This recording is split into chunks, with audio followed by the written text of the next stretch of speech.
ক্যামেরার লাইক আর ভিউ কি আপনার জীবনের চেয়েও দামি? সস্তা জনপ্রিয়তার লোভে আলদো আর ক্রিশ্চিয়ান যখন ওই অভিশপ্ত বাংলোয় ঢুকল, তখন তারা জানত না একটা ক্লিকের বিনিময়ে তারা নিজেদের আত্মাকে বিক্রি করে দিচ্ছে। টাকার নেশা মানুষকে কিভাবে জ্যান্ত লাশ বানিয়ে দেয়, এই হারহিম করা গল্পটি তার প্রমাণ।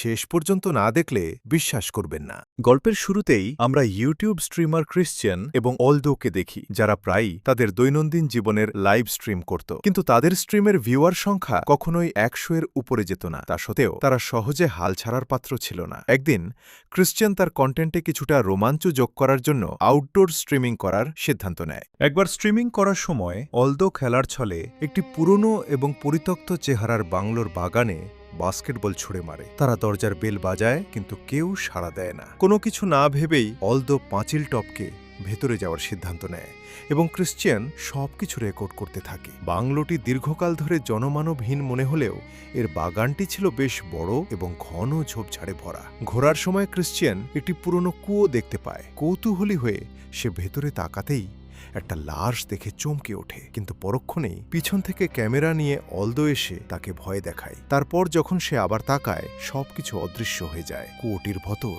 তখন ফাঁকা ছিল। কুয়োটি এমন স্থির ছিল যেন কিছুই ঘটেনি। ক্রিশ্চিয়ান ব্যাপারটি রসিকতা হিসেবে নিলেও সে জানত না যে তারা কতটা বিপজ্জনক জায়গা বেছে নিয়েছে। আলদো ভেতরে ঢোকার চেষ্টা করতেই বাংলোর প্রধান দরজাটি নিজে থেকেই বন্ধ হয়ে যায়। এটা দেখে তারা দুজনেই ভয় পেয়ে পালিয়ে যায়। বাড়ি ফিরে ক্রিশ্চিয়ান ভিডিওটি কিছু স্পেশাল এফেক্ট দিয়ে এডিট করে আলদোকে দেখায়। ক্রিশ্চিয়ানের কাছে আইডিয়াটি এতই মজার মনে হয় যে সে ভিডিওটি ইউটিউবে আপলোড করতে বলে। যদিও আলদো ভেবেছিল এটি একটি প্র্যাঙ্ক এবং সে ভিডিওটি ডিলিট করতে চেয়েছিল, কিন্তু ক্রিশ্চিয়ান তাকে বোঝায় যে ইন্টারনেটের অনেক কিছুই স্ক্রিপ্টেড এবং এই ভিডিওটি ছিল তেমনই একটি কাল্পনিক গল্প। অবশেষে আলদো রাজি হয় এবং তারা ভিডিওটি আপলোড করে। পোস্ট করার কয়েক ঘন্টার মধ্যেই ভিডিওটি মিলিয়ন মিলিয়ন ভিউ পেতে শুরু করে। এটি ছিল তাদের জীবনের প্রথম বড় সাফল্য। তাদের ফলোয়ার সংখ্যা কয়েক হাজার থেকে বেড়ে ৭০,০০০ হয়ে যায়। আনন্দে তারা পার্টিও করে। কয়েকদিন পর ভিডিওটির ভিউ ৩ মিলিয়ন ছাড়িয়ে যায়। সেই সাফল্য আবারও ফিরে পেতে তারা দুজন পুনরায় সেই বাংলোতে যাওয়ার পরিকল্পনা করে। এবার রাত ২:৩০ একটি প্রফেশনাল ক্যামেরা নিয়ে তারা একটি ভাঙা জানলা দিয়ে বাংলোর ভেতরে ঢোকে। ভেতরে ঢুকেই প্রথমে তারা দেওয়ালে একটি ক্রস চিহ্ন দেখতে পায়। এরপর সিঁড়ি দিয়ে উপরে উঠে একটি বড় হল রুম পায়। ঘরটি ছিল আসবাবপত্রহীন, ফাঁকা। শুধু দেওয়ালের গায়ে সাদা ইউনিফর্ম পরা এক ব্যক্তির বড় ছবি ঝুলছিল। আলদো অনুমান করে যে বাংলোটি নিশ্চয়ই কোনো ধনী ব্যক্তির ছিল। কথা বলার মাঝেই হঠাৎ আলদো নিখোঁজ হয়ে যায়। ক্রিশ্চিয়ান পড়ে থাকা টর্চটি তুলে তাকে খুঁজতে শুরু করে এবং সে অন্য একটা ঘরের দরজা খুললে ঘরের মাঝখানে একটি চেয়ার রাখা দেখতে পায়। দেখে মনে হচ্ছিল কেউ ইচ্ছে করে চেয়ারটা রেখেছে। সেদিকে যেতেই চেয়ারটা নড়ে উঠে ক্রিশ্চিয়ান ভয় পেয়ে যায়। তখন দেখে পিছনে আলদো বসে আছে। ক্রিশ্চিয়ান জানত না যে আলদো ভিডিওতে রোমাঞ্চ বাড়াতে ইচ্ছে করেই একটি ভৌতিক পরিবেশ তৈরি করেছিল। সে প্রকাশ করে যে সে কেবল এফেক্ট এবং সাজসজ্জার প্রস্তুতি নিচ্ছিল।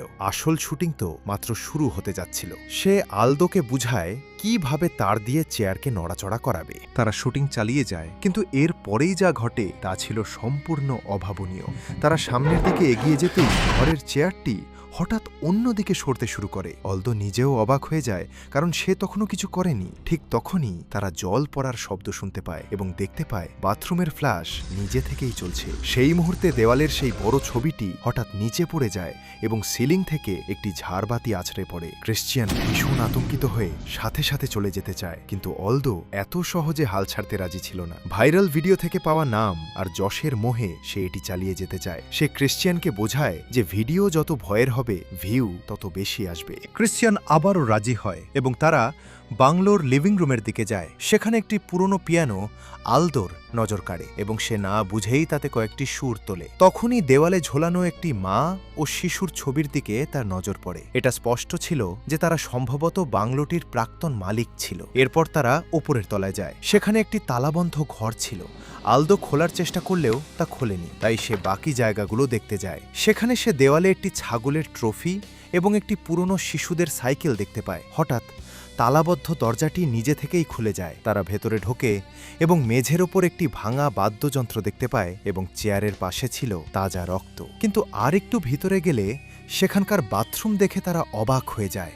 আলদো অনুমান করে এটিই মাস্টার বেডরুম। অলদো বাথরুমে ঢুকে একটি বিশাল ম্যাসাজ টাব দেখে অবাক হয়ে বলে ওঠে, ভাই, এই বড় লোকদের বাথরুম তো আমাদের পুরো বাড়ির চেয়েও বড়। হঠাৎ আবারও বিকট শব্দ শোনা যায়। মনে হচ্ছিল কোনো দরজা বারবার নিজে থেকেই খুলছে আর বন্ধ হচ্ছে। তারা পরীক্ষা করতে গেলে দেখে রূপরুমটি খালি, অথচ দরজা কাঁপছে। সেই মুহূর্তে রুমের তাপমাত্রা কমতে শুরু করে সম্পূর্ণ রুম গরম হয়ে যায়। তখন অলদো বলে, এখানে আমাদের ছাড়া আর কেউ থাকলে সামনে আসুক। ঠিক সেই মুহূর্তে শিশুদের সেই পুরনো সাইকেলটি নিজে থেকেই তাদের দিকে গড়িয়ে আসে। ক্রিশ্চিয়ান এতই ভয় পেয়ে যায় যে সে দৌড়ে পালাতে চায়, কিন্তু অলদো তাকে থামিয়ে দেয়। অলদোর ভিউস আর ফ্রেম লাগবে, আর যেটা এই বাংলোর ভিতরে থাকলেই সে পাবে। এই সব বুঝিয়ে সে ক্রিশ্চিয়ানকেও মানিয়ে নেয়। তারা আবার প্রধান বেডরুমের দিকে যায়, কিন্তু এবার অলদো চুপ থাকার সংকেত দেয়।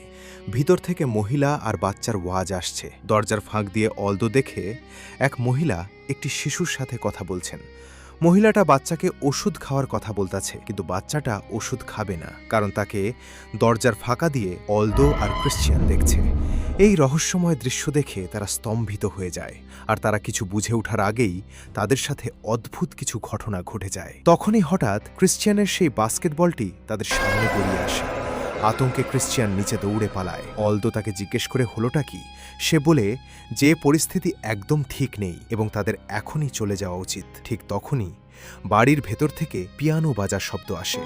আয়নার দিকে তাকাতেই তারা দেখে সাদা ইউনিফর্ম পরা এক ব্যক্তি পিয়ানো বাজাচ্ছে, কিন্তু বাস্তবে পিয়ানোর সামনে কেউ ছিল না। এই দৃশ্য দেখে তাদের রক্ত হিম হয়ে যায়। ভয়ে তারা সিঁড়ির নিচে লুকিয়ে পড়ে। তখন তারা দেখে এক ব্যক্তি কাউকে টেনে একটি ঘরে নিয়ে যাচ্ছে। হঠাৎ পিছন থেকে এক মহিলার কণ্ঠ শোনা যায়। মহিলাটি সাধারণ পরিচারিকার মতো পোশাক পরা থাকলেও তার মুখ ছিল অত্যন্ত কঠোর। সে কর্কশ স্বরে জানতে চায় তারা সেখানে কি করছে। ক্রিশ্চিয়ান নার্ভাস হয়ে বলে তারা ভেবেছিল বাড়িটি খালি, কিন্তু তখনই একটি গুলির শব্দ শোনা যায় এবং মহিলাটি অদৃশ্য হয়ে যায়। ক্রিশ্চিয়ান ভয়ে ফ্যাকাশে হয়ে যায় এবং চলে যাওয়ার জেদ ধরে, কিন্তু দেখা যায় সদর দরজাটি তালাবদ্ধ। তারা সব দরজা পরীক্ষা করে দেখে, কিন্তু সব কোটি ভেতর থেকে বন্ধ ছিল। ক্রিশ্চিয়ান এবার আলদোর কথা শোনে। কেন এই বাড়িতে আসো এটা ভেবে সে আফসোস করতে থাকে। আলদো পুলিশকে ফোন করার চেষ্টা করলেও নেটওয়ার্ক চলে যায়। তাদের হাতে আর কোনো উপায় ছিল না।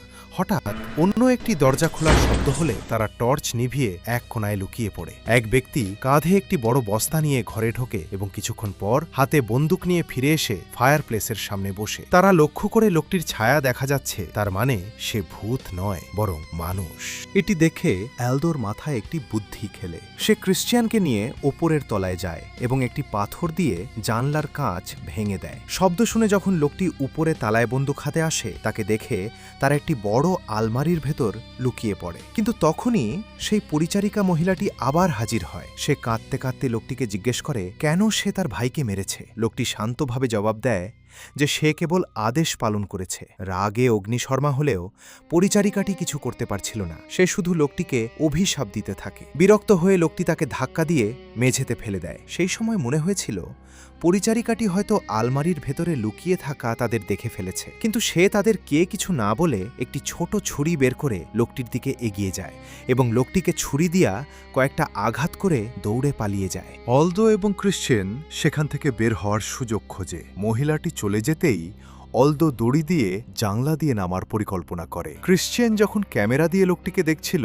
সে ভেবেছিল লোকটি মারা গেছে, কিন্তু আসল খেলা তখনও বাকি ছিল। তারা ছাদ থেকে বারান্দায় পৌঁছায়, কিন্তু তারা নিচে নামার আগেই সেই লোকটি বারান্দায় আবির্ভূত হয় এবং পলক ফেলতেই ক্রিশ্চিয়ানকে ঘরের ভেতরে টেনে নেয়। অলদো ভয়ে কাঁপতে কাঁপতে তার বন্ধুকে বাঁচাতে দরজা ভাঙার চেষ্টা করে, কিন্তু লোকটি দ্রুত দরজা বন্ধ করে দেয়। অলদো অন্য পথ দিয়ে ঢোকার চেষ্টা করার সময় সিলিং থেকে ঝুলন্ত পরিচারিকার দেহটি দেখে স্তব্ধ হয়ে যায়। সে পাগলের মতো বিপরীত দিকে দৌড়াতে থাকে এবং পথে শিংওয়ালা কিছু অদ্ভুত মানুষের মুখোমুখি হয়। ক্রিশ্চিয়ানও প্রাণ ভয়ে দৌড়াচ্ছিল। একসময় সে একটি দরজা দেখতে পায়, কিন্তু সেটিও নিজে থেকেই বন্ধ হয়ে যায়। দরজার ফাঁক দিয়ে সে দেখে এক মহিলা আলো আধারিতে বাদ্যযন্ত্র বাজাচ্ছে। হঠাৎ সেই বাদ্যযন্ত্রটি সে ঘরের আয়নার দিকে ছুঁড়ে মারে। অলদো কাঁপতে কাঁপতে ক্ষমা চায়, মহিলাটি তার দিকে বন্দুক তাক করে, কিন্তু সে নিজেকে নিজেই গুলি করে শেষ করে দেয়। কিন্তু তখনই একটি শিশু সাইকেল চালিয়ে সেখানে আসে এবং তারা দুজনে অদৃশ্য হয়ে যায়। অলদো দৌড়ে সেই হলরুমে ফিরে আসে যেখানে ক্রিশ্চিয়ানকে আটকে রাখা হয়েছিল। সে দেখে সেই ব্যক্তি হাতে কুঠার নিয়ে সেখান থেকে বেরিয়ে যাচ্ছে। অলদো দরজার চাবি নিয়ে ভেতরে ঢোকে। ঘরটি ছিল মূলত একটি বেসমেন্ট, যেখানে রক্তমাখা ছুরি এবং কঙ্কাল ছড়ানো ছিল। অলদো ক্রিশ্চিয়ানকে লোহার শিকল দিয়ে বাঁধা অবস্থায় খুঁজে পায়, কিন্তু হঠাৎ বাইরে থেকে আওয়াজ আসতেই অলদো পেছনে ফেরে, আর ফিরে দেখে ক্রিশ্চিয়ান ফ্রোজেজ অবস্থায় তাকে আক্রমণ করতে আসছে।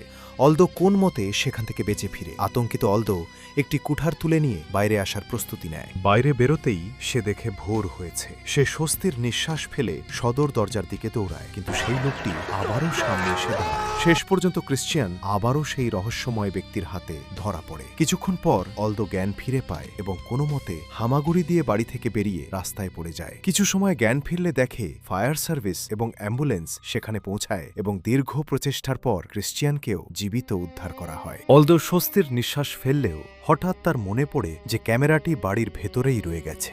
সে সেটি আনতে আবার ভেতরে দৌড়ে যায়, কিন্তু সেখানে যা দেখে তা অবিশ্বাস্য ছিল। গল্পের শুরুতে কুয়োর ভেতর যে মৃতদেহটি দেখা গিয়েছিল সেটি ছিল খোদ অলদোর নিজের দেহ।